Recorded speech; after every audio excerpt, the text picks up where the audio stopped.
வணக்கம். இன்னைக்கு மே மாதம் 18ஆம் தேதி புதன்கிழமை.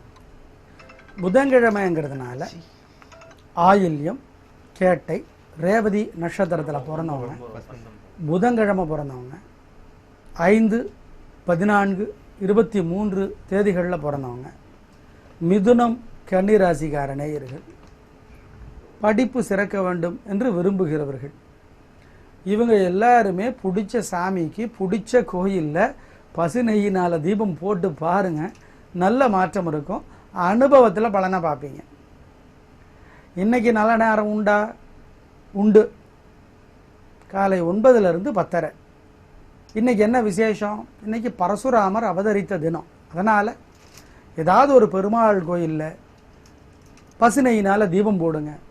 சில மந்திரங்களை கொஞ்ச நேரம் சொல்லுங்க. என்ன மந்திரம் சொல்றது? ஓம் பரசுராமரே போற்றி, ஓம் ரேணுகா தேவியே போற்றி, ஓம் ஜமதக்னி முனிவரே போற்றி. ஜமதக்னி முனிவர், ரேணுகா தேவி, இவங்க 2 பேரும் பரசுராமருடைய தாய் தந்தையர் என்று சொல்லுகிறார்கள். எனவே இந்த மந்திரங்களை சொல்லுங்க. நல்ல மாற்றம் இருக்கும் வாழ்க்கையில். எப்படி இருக்க போகிறது இந்த புதன்கிழமை அப்படிங்கிறத இப்போ நம்ம பார்க்குறோம். நாளைக்கு பிரதோஷம் அப்படிங்கிறத ஞாபகத்தில் வச்சுக்கோங்க.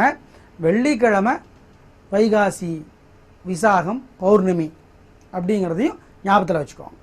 எப்படி இருக்க போகிறது இந்த புதன்கிழமை இப்போ பார்க்கலாம். மேஷராசிக்கார நேயர்களே, பிரமாதமான நாள். நல்ல முன்னேற்றம். உங்களுடைய பலம் என்ன? விடாமுயற்சி, தைரியம், சுறுசுறுப்பு, வேகம், இதனாலெல்லாம் ஜெயிக்கிறீங்க. பெண்களுக்கு என்ன முன்னேற்றம் இருக்குது. நல்ல நாளாக கட்டாயம் இருக்கும்.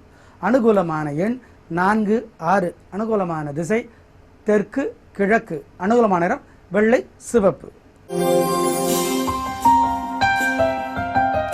ரிஷபராசிக்கார நேயர்களை, கொஞ்சம் பொறுமையாக தான் இருக்கணும். தேவையற்ற வம்பு வர்றதுக்கு வாய்ப்பு இருக்குது. கோயிலில் விளக்கேற்றுங்க, வீட்டு பூஜைகளில் விளக்கேற்றுங்க. ஒரு மந்திரத்தை 108 தடவை எழுதுங்க அல்லது சொல்லிக்கிட்டே இருங்க. அப்போ சிவபெருமான நினைங்க. ஓம் சொக்கநாதரே போற்றி. இந்த மந்திரம் காப்பாற்றும். எல்லாத்துலேயும் நிதானமாக இருக்கணும். ஏன்? உங்கள் பலவீனம் அசட்டு தைரியம், வீம்பு பேச்சு, இதனாலலாம் சிக்கி தோற்று போயிடுவீங்க. மந்திரம் சொன்னால் தப்பிச்சுக்கலாம். தீபம் போடணும், வீட்டிலையும் கோயில்லையும் பசு நெய்யினால் மறந்துடாதீங்க. அனுகூலமான எண் 1. அனுகூலமான திசை கிழக்கு. அனுகூலமான நிறம் வெள்ளை. மிதுன ராசிக்கார நேயர்களே, பிரமாதமான நாள். நல்ல முன்னேற்றம், பேச்சு சாமர்த்தியம், நிதானம், இது 2 உங்களுடைய பலம் எப்பவுமே. அதனால் இன்னைக்கு ஜெயிக்கிறீங்க. ஏன்னா கிரகநிலைகள் சாதகமாக இருக்கிறதுனால. கிரகநிலைகள் உதவியாக இல்லைன்னா உங்களுடைய பலம் கூட உங்களை தோக்கடிச்சிடும். ஆனால் இன்றைக்கி நல்லா இருக்குது. பெண்களுக்கு இன்னும் முன்னேற்றம் கிடைக்கும். நல்ல நாளாக கட்டாயம் இருக்கும். கலக்கிறீங்க. அனுகூலமான எண் 2, 3. அனுகூலமான திசை தெற்கு மேற்கு. அனுகூலமான நிறம் வெள்ளை சிவப்பு. கடகராசிக்கார நேயர்களை, கலக்கலான நாள்.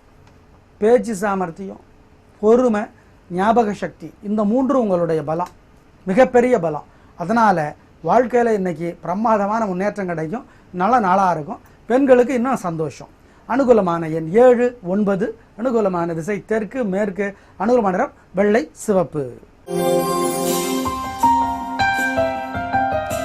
சிம்ம ராசிக்கார நேயர்களே, கொஞ்சம் கவனமாக இருக்கணும். தேவையற்ற வம்பு வரும்.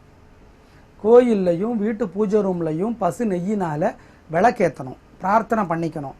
அசட்டு தைரியத்தினால, வெத்து வீம்புனால தோற்று போயிடுவீங்க. எப்படி தப்பிக்கிறது? ஒரு மந்திரத்தை 108 தடவை எழுதணும் அல்லது சொல்லிக்கிட்டே இருக்கணும். அப்போ வெங்கடாஜலபதியை நினைக்கணும். ஓம் திருப்பதியே போற்றி. இந்த மந்திரம் காப்பாற்றும். நிதானம். அனுகூலமான எண் 4. அனுகூலமான திசை தெற்கு. அனுகூலமான நிறம் வெள்ளை. கன்னிராசிக்கார நேயர்களை, கலக்கலான நாள். நல்ல முன்னேற்றம். காரியம் சிறப்பாக நடக்கும். ஜெயிப்பீங்க. வெற்றி அதிகம். தூரத்திலிருந்து இனிய செய்தி உண்டு. பெண்களுக்கு இன்னும் முன்னேற்றம் கிடைக்கும். நல்ல நாளாக இருக்கும். உங்களுடைய பலம் என்ன? பேச்சு சாமர்த்தியம், நிதானம். அதனால் ஜெயிக்கிறீங்க. சந்தோஷம். அனுகூலமான எண் உங்களுக்கு 3, 1. அனுகூலமான திசை தெற்கு கிழக்கு. அனுகூலமான நிறம் வெள்ளை சிவப்பு. துலா ராசிக்கார நேயர்களை பிரமாதமான நாள், நல்ல முன்னேற்றம், வீண் செலவு கிடையாது, நிம்மதியாக இருக்கிறீங்க, கலக்கிறீங்க, சந்தோஷம் அதிகமாகும். பெண்களுக்கு இன்னும் நல்லா இருக்குது. உங்களுடைய பலம் என்ன? வெளிப்படையான பேச்சு, அதனால ஜெயிப்பீங்க. நல்ல நாளாக கட்டாயம் இருக்கும். அனுகூலமான எண் 3, 5. அனுகூலமான திசை கிழக்கு, தெற்கு. அனுகூலமான நிறம் வெள்ளை, சிவப்பு. விருச்சிக ராசிக்கார நேயர்களை நிதானமாக இருக்கணும். அவசரப்பட்டு தோற்று போயிடுவீங்க. மனக்குழப்பமும் சஞ்சலமும் அதிகமாக இருக்குது. எப்படி தப்பிக்கிறது? கோயில்லையும் வீட்டு பூஜை அறையிலையும் பசுநெய்யினால் தீபம் போடுங்க. ஒரு மந்திரத்தை 108 தடவை எழுதுங்க அல்லது சொல்லிகிட்டே இருங்க. அப்போ சிவபெருமான நினைங்க. ஓம் ஓம் சௌமியனே போற்றி. இந்த மந்திரம் காப்பாற்றும். நிதானம். அனுகூலமான எண் உங்களுக்கு 4. அனுகூலமான திசை தெற்கு. அனுகூலமான நிறம் வெள்ளை. தனுசு ராசிக்கார நேயர்களை அசைவ உணவை தவிர்க்கிறது நல்லது. உடல் நலத்தில் அக்கறை காட்டுறது நல்லது. கோயில்லையும் பூஜை ரூம்லையும் பசுநெய்யினால் தீபம் போடுங்க. ஒரு மந்திரத்தை 108 தடவை எழுதுங்க அல்லது சொல்லிக்கிட்டே இருங்க. அப்போ வெங்கடாஜலபதி நினைங்க. ஓம் தன்வந்திரி பெருமாளே போற்றி. இந்த மந்திரம் காப்பாற்றும்.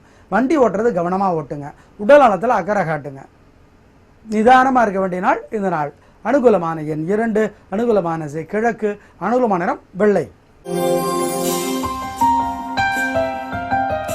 மகர ராசிக்கார நேயர்களே பிரமாதமான நாள். பிடிவாதம் இருக்குது, வீம்பு இருக்குது, சுறுசுறுப்பு இருக்குது, வேகம் இருக்குது, தைரியம் இருக்குது. சொல்லியும் அடிப்பீங்க, சொல்லாமையும் அடிப்பீங்க. நல்ல நாளாக கட்டாயம் இருக்கும். சந்தோஷம் நிச்சயமாக அதிகமாகும். அனுகூலமான எண் உங்களுக்கு 4, 9. அனுகூலமான திசை தெற்கு, மேற்கு. அனுகூலமான நிறம் வெள்ளை, சிவப்பு. கும்பராசிக்கார நேயர்களே சந்திராஷ்டமம் இன்னையோட முடியுது, ஆனால் இன்னைக்கு இருக்குது. அதனால் அசைவ உணவு கூடாது. கோயில்லையும் வீட்டு பூஜை ரூம்லையும் பசுநெய்யினால் தீபம் போடணும். ஒரு மந்திரத்தை 107 தடவை எழுதணும் அல்லது சொல்லிக்கிட்டே இருக்கணும். அப்போ சிவபெருமான நினைக்கணும். ஓம் ஓம் திருவெண்காடே போற்றி. திருவெண்காடே போற்றி. இது ஒரு இடத்தோட பேர். இங்கே தான் புதன் பகவான் சிவனை வழிபட்டு பெரியாள் ஆனார். அதனால் இதை நினைங்க, தப்பிச்சுக்குவீங்க. கொடுக்கல் வாங்கல் வேண்டாம், பெரிய விலையுள்ள பொருளை வாங்க வேண்டாம். வண்டி ஓட்டுறது கவனம், ஜாக்கிரதை. கோயில்லையும் வீட்டு பூஜை ரூம்லையும் பசுநெய்யினால் தீபம் போடணும். அனுகூலமான எண் திசை நிறமெல்லாம் கிடையாது. மீனராசிக்கார நேயர்களே இன்னைக்கு சந்திராஷ்டமம். அசைவ உணவு கூடாது. கோயிலில் விளக்கேற்றணும். ஏங்க சந்திராஷ்டமம் ஆரம்பிக்கிறதுக்கு முன்னாடி நல்ல நேரம் இருக்குமா? கிடையாது. ராத்திரி சந்திராஷ்டமம் ஆரம்பித்தா கூட காலையிலேருந்தே அதனோட விளைவு இருக்கும். எனவே சந்திராஷ்டமம் அசைவ உணவு கூடாது. கோயிலில் விளக்கேற்றணும், வீட்டு பூஜை ரூமில் விளக்கேற்றணும். ஒரு மந்திரத்தை 108 தடவை சொல்லணும் அல்லது எழுதணும். அப்போ அன்னை மகாலட்சுமி நினச்சிக்கணும். ஓம் நாமகிரி லட்சுமியே போற்றி. இந்த மந்திரம் காப்பாற்றும். நிதானம். வண்டி ஓட்டுறது கவனம், அசைவ உணவு கூடாது. ரொம்ப ரொம்ப நிதானம். சந்திராஷ்டமம். அனுகூலமான எண் திசை நிறமெல்லாம் கிடையாது. இன்று நல்ல நேரம் உண்டு. காலை 10:30 முதல் 12 வரை. நாளைக்கு வியாழக்கிழமை நல்ல நேரம் உண்டு. காலை 9லிருந்து 10:30 வரை. வெள்ளிக்கிழமை நல்ல நேரம் கிடையாது. சனிக்கிழமை நல்ல நேரம் உண்டு. காலை 6லிருந்து 7:30 வரை. திங்கக்கிழமை நல்ல நேரம் காலை 6லிருந்து 7:30. செவ்வாய்க்கிழமை நல்ல நேரம் காலை 10:30லிருந்து 12. மற்ற நாட்கள் நல்ல நேரம் கிடையாது. வர்ற சனிக்கிழமை வைகாசி விசாகம் பௌர்ணமி. வெள்ளிக்கிழமை நரசிம்மர் ஜெயந்தி. நாளைக்கு பிரதோஷம். இதெல்லாம் ஞாபகம் வச்சுக்கோங்க. நாளைக்கு பிரதோஷம், வெள்ளிக்கிழமை நரசிம்மர் ஜெயந்தி, சனிக்கிழமை வைகாசி விசாகம் அப்படிங்கிறத கவனத்தில் வச்சுக்கோங்க. கல்யாணமான மிதுன ராசிக்கார நேயர்களை கணவன் மனைவி இருவருடைய ராசியுமே மிதுனமாக இருந்தாலோ அல்லது மிதுனம் விருச்சிகமாக இருந்தாலோ அல்லது கன்னி மேஷமாக இருந்தாலோ ஜோசியர்கிட்ட ஜாதகத்தை காட்டி பரிகாரம் பண்ணிக்கணும். மிதுனம் கன்னி ராசிக்கார நேயர்கள் வாழ்நாள் முழுக்க வெள்ளியிலே மரகதம் போடுறது நல்லது. அப்படி போட்டால் என்ன விதிமுறை? ஜோசியரை கேட்டுக்கிட்டு போடுங்க. நாளை பார்க்கலாம். நன்றி, வணக்கம்.